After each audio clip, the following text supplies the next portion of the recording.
So, ipapakita ko muna ang ating mga recipe sa ating kakailanganin sa paggawa natin ng napaka-special na recipe ng ating hipon, ano? Ang ating cheese with mayo shrimp.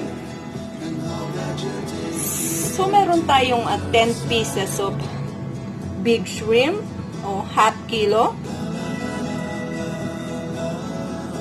Meron tayo na seasoning.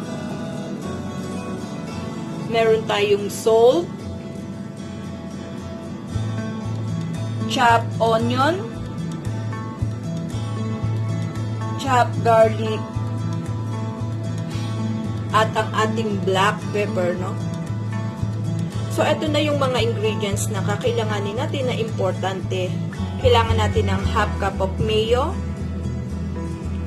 half cup of orange juice, or orange press, no? Basta gawin lang natin siyang juice, at ang ating half cup or ang ating cheddar, inad-add nating cheddar cheese. We're going to start na para lutuin ang ating special recipe for today, no? Sa ating isang cooking pan, lalagay na natin ang ating cooking oil.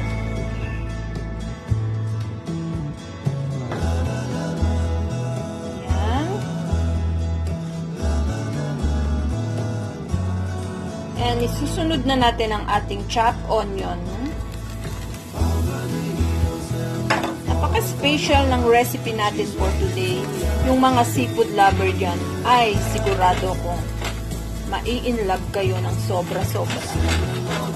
Ako, pinag-aaralan ko talaga yung mga special na, na recipe ng mga paborito kong pagkain. So, I am a seafood lover. Then, ang ating chopped onion.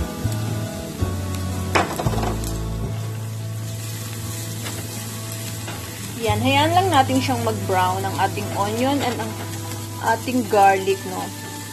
Before natin isama ang ating shrimp, ang ating hipon, ano? Yan, so, after yan mag-brown, pwede na nating isama ang ating shrimp, no?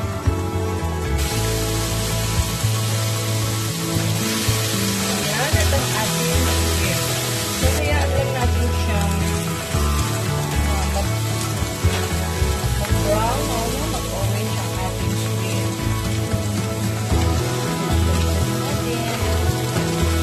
Yung mga seafood lover yan, ay sigurado napakasarap ito para sa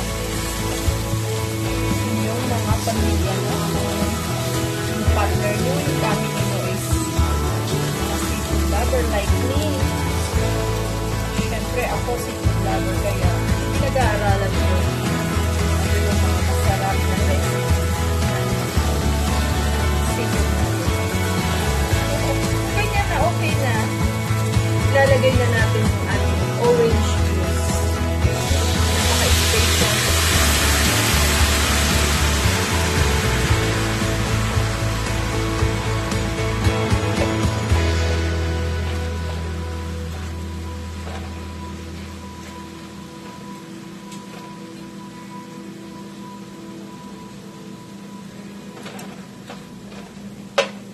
And also,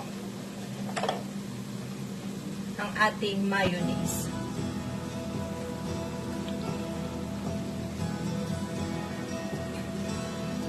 Pinag-aralan ko ito noon kasi nakatikim ako sa isang restaurant.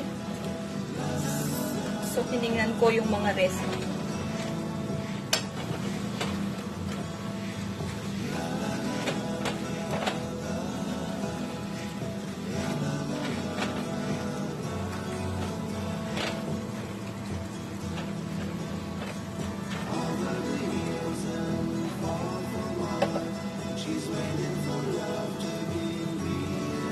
Then, ang ating pinch of salt, konti lang. Pwede naman natin siyang dagdagan mamaya. Ang ating seasoning, no?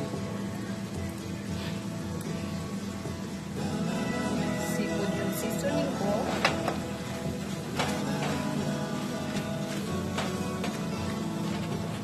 At ang ating black pepper, no? Black pepper, half teaspoon, no? Kayo nang bahalang mag-adjust.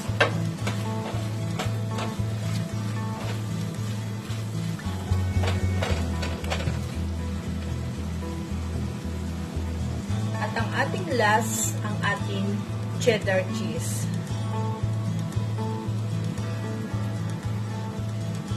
So, imagine niyo kung ano kayang lasa nito, no? Sa mga hindi pa na-experience yung ating recipe, no?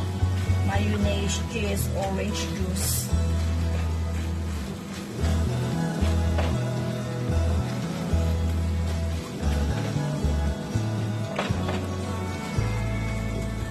Yan. So, let it boil, no? At least 5 minutes. Cover natin and ayan natin siya within 5 minutes, no? Balikan natin siya later. Ayan, mukhang luto na ang ating recipe for today.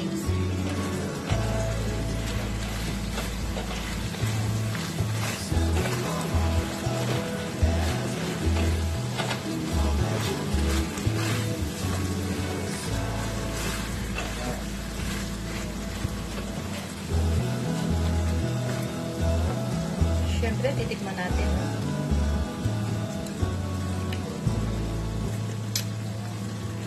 Wow!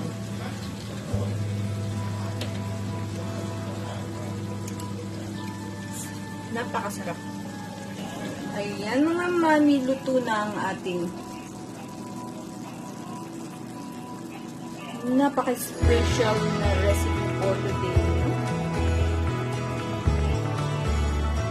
Let's eat! Ayan ang mga seafood lover dyan.